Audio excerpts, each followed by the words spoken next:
जब लेखपाल ही भूमाफिया बन जाए तो जनता किसके दर जाए। जी हाँ, आपने सही सुना, और आपने जो सुना वो सही इसलिए क्योंकि उन्नाव शहर के गदनखेड़ा बाईपास पर लगभग 30 वर्षों से दलित समाज की महिला मीरा और उसके परिजन फल बेचने की दुकान लगा रहे हैं। 2 दिन पूर्व पीड़िता की दुकान पर सदर तहसील के गदनखेड़ा का पूर्व में रहे लेखपाल सत्यम शर्मा अपने भूमाफिया साथी विजय त्रिपाठी सहित आकर धमकाया और डराया और पीड़िता को जाति सूचक गालियां देते हुए दुकान हटाने को कहा, जिस पर पीड़िता ने उक्त जमीन को राम स्वरूप की होने की बात कही और कहा कि अगर आप लोगों का कोई विवाद है तो हमें बता दीजिए, हम अपनी दुकान हटा लेंगे। इस पर सरकारी मुलजिम लेखपाल सत्यम शर्मा पीड़िता को अभद्र जाति सूचक शब्दों से नवाजता रहा।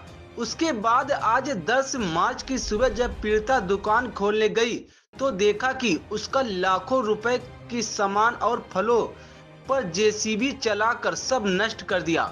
पीड़िता ने पुलिस अधीक्षक उन्नाव को प्रार्थना पत्र देकर उक्त दबंगों के खिलाफ शिकायत की है, लेकिन खबर लिखे जाने तक 20 घंटे से अधिक का समय हो गया है, लेकिन पुलिस अधीक्षक कार्यालय से मात्र 4 किलोमीटर दूर घटना स्थल का सफर पुलिस तय नहीं कर पाई है।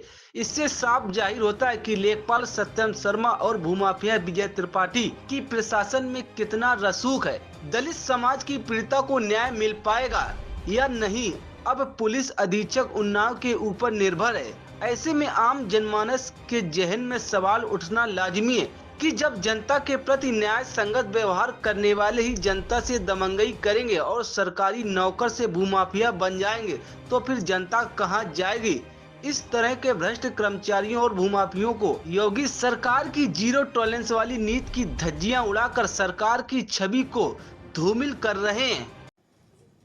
देखा कल शाम को ही, पहले शाम को आए थे तो हम बिगड़ रहे थे, गाली वाली दे रहे थे और मतलब जात पात का बना रहे थे। तो हमने कहा इससे कोई मतलब ही नहीं है तुम्हारा जात पात से।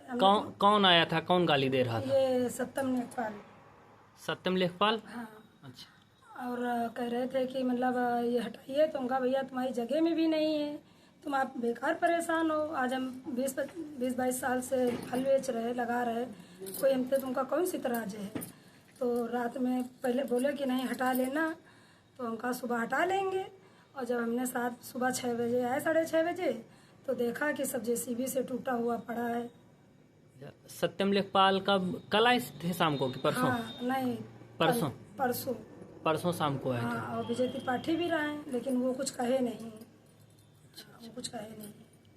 तो जात पात की गाली क्या दे रहे थे? जात सूचक गालियां दे रहे थे क्या? हाँ, मतलब कह रहे कि तुम्हारा लोग का ज्यादा दिमाग खराब है, सोनकरन का खटकन का ज्यादा भाव बढ़ा है। तो हमने कहा ये इससे तो तुम्हारा कोई मतलब ही नहीं है जात पात से। ये जमीन किसकी है जहाँ फल कट लगाए थे आप लोग? ये भैया फूल भैया की दुकान जगह है, उसी में हमने अपनी गुमटी रख रखा। अच्छा, इनकी जमीन भी नहीं, फिर भी इन्होंने तोड़फोड़ की वहाँ पर? इनकी जमीन नहीं थी। कितना तुम्हारा नुकसान किया होगा? कम से कम भैया कम से कम 100 लाख का नुकसान है। वो तो मौजूद जाके देखो, मैं बताने से थोड़े नहीं। हमारा इतना फल लगा रहा है, सब गुमटी में भरा हुआ है। काउंटर लो, ठेलिया लो, 2 ठे जूस की मशीन लो, सारा बार दाना हमारा सब बेकार होगा। एसपी साहब से मिली थी तो क्या कहा एसपी साहब ने? एसपी साहब को सुबह प्रार्थना पत्र दिया है तो क्या कहा उन्होंने? हाँ, तो कहें कि तुम जाइए देख लेंगे।